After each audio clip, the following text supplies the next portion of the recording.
Welcome to A9 TV. ప్రకాశం జిల్లా సంతనూతలపాడు నియోజకవర్గంలో అధికార వైఎస్ఆర్సీపీకి గట్టి షాక్ తగిలింది. సుమారు 100 కుటుంబాలు ఆ పార్టీని వీడి టీడీపీ తీర్థం పుచ్చుకున్నారు. వీరికి టీడీపీ ఎమ్మెల్యే అభ్యర్థి బిఎన్ విజయ్ కుమార్ కండువా కప్పి పార్టీలోకి ఆహ్వానించారు. నియోజకవర్గ పరిధిలో చీమకుర్తిలో వైసీపీని వీడి సుమారు 100 ముస్లిం కుటుంబాలు టీడీపీలోకి భారీగా చేరారు. సంతనూతలపాడు నియోజకవర్గంలో ఈసారి టీడీపీ జెండా ఎగరవేస్తామని వైసీపీ ప్రభుత్వంపై ప్రజలకు నమ్మకం పోయింది. వాళ్ళు చేస్తున్న అరాచక బూటకప్పు మాటలు ఇంకా ఎన్నాళ్లు చెప్తారంటూ మండిపడ్డారు. ప్రజలకు సేవ చేయండి, ప్రజలే గెలిపిస్తారు. ఎన్నాళ్లు అబద్దపు మాటలు చెప్పుకుంటూ తిరుగుతారు. నెల రోజులు మాత్రమే మీ బూటకపు మాటలు గడువు ఉందని, ప్రజలు చంద్రబాబును ముఖ్యమంత్రి చేయాలని ఎదురు చూస్తున్నారన్నారు. సంతనూతలపాడులో భారీ మెజార్టీతో ప్రజలు ఈసారి నన్ను గెలిపిస్తారని నాకు నమ్మకం నాకుంది. ఎందుకంటే నేను అధికారంలో ఉన్నప్పుడు, ఇన్ఛార్జిగా ఉన్నప్పుడు నేను చేసిన మంచి కార్యక్రమాలు ఈ రోజుకి ప్రతి ఊరిలో కనిపిస్తూ ఉన్నాయని అన్నారు. ఈ కార్యక్రమంలో రఫీ, అల్లా బక్షు, మీరావలి, లతీఫ్, మహబూబ్ బాషా, చంద్రవాస్, మీరా, మొయిద్దీన్, రఫీ, అల్లీ, ఇస్మాయిల్, సుభాని, అంజీ, హుస్సేన్, కరీం, గౌస్, షాహిద్ ఆధ్వర్యంలో 100 కుటుంబాలు చేరారు.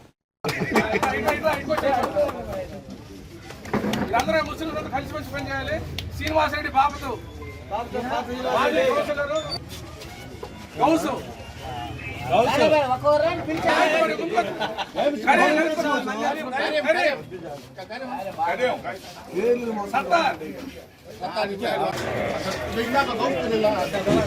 అయిపోయిందా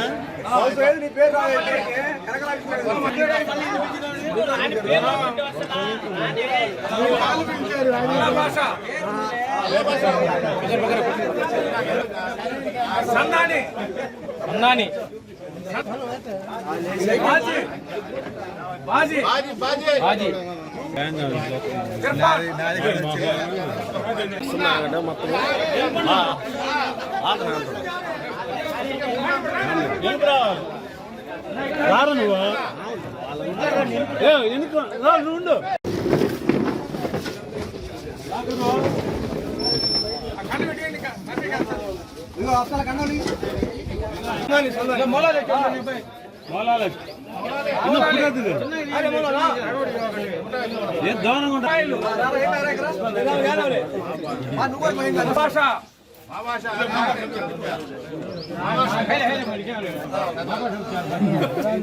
సుబాని దగ్గరండి మొయిద్దీన్ ఇద్దరికి వచ్చారు సార్ 3 సంవత్సరాలకి. షేక్ రెహమాన్, షేక్ మహమ్మద్, మొహమ్మద్ భాయ్, అవునా